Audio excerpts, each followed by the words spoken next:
চট্টগ্রামের চন্দনাইশুত পাহাড়ি সন্ত্রাসী কর্মকাণ্ড ও চাঁদাবাজির বিরুদ্ধে এক বিশাল মানববন্ধন অনুষ্ঠিত। সেপ্টেম্বর 25 তারিখ বৃহস্পতিবার বিকেলে উপজেলার কাঞ্চননগরত চট্টগ্রামতুন কক্সবাজার মহাসড়ক বাজার এলাকাত স্থানীয় এলাকাবাসীর উদ্যোগে এই মানববন্ধনের আয়োজন করা হয়।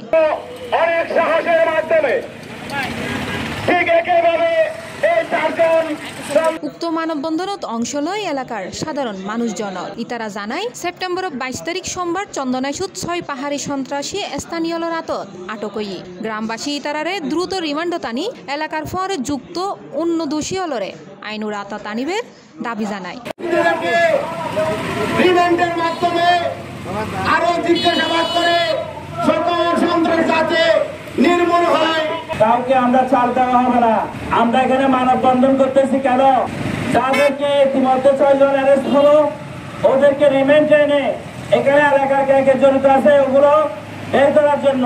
বক্তা হলে আরো হয় পাহাড় সন্ত্রাসী হলে সাধারণ মানুষের জিম্মি করি সাদাই আদায় করে এবং প্রতিবাদ করলি হুমকি দেয়। ইতারা বনতুন গাছ পাচার মাদক চোরাচালান সহ বিভিন্ন অপরাধত জড়িত আছে।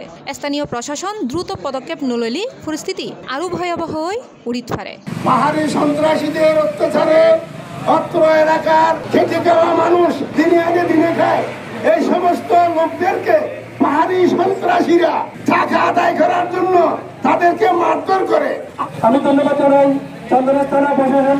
লোকাল মানুষ জড়িত আছে, লোকাল মানুষ যদি জড়িত না থাকে এটা কোনোদিন তাদেরকে এবারে নিয়ে মুক্তির দাবি করতে পারে না। তারা একটা মুক্তি বন্ধায় করে তারা এখন আর এই অবস্থায় আর পাহাড়ে যাওয়া সম্ভব নয়। ভারতুল আমির এরা হালত নাই হালত নড়িয়ে এর সময় আর নিরাপত্তা হবে এমন করে মোদা মারছে মারতে মারতে আমাদের মারি ঘুরে আসছে। উক্ত মানববন্ধনত শত শত গ্রামবাসীর হাতত প্লাকার্ড লই স্লোগান দেয় এবং পাহাড়ি সন্ত্রাস বন্ধর জোর দাবি জানায়। স্থানীয় কৃষক, শ্রমিক, দিনমজুর ও বিভিন্ন শ্রেণীর পেশার মানুষ এই মানববন্ধনত অংশগ্রহণ করে। সেই কারণে আমরা চাই আপনারা সকলে C+ TV চট্টগ্রাম।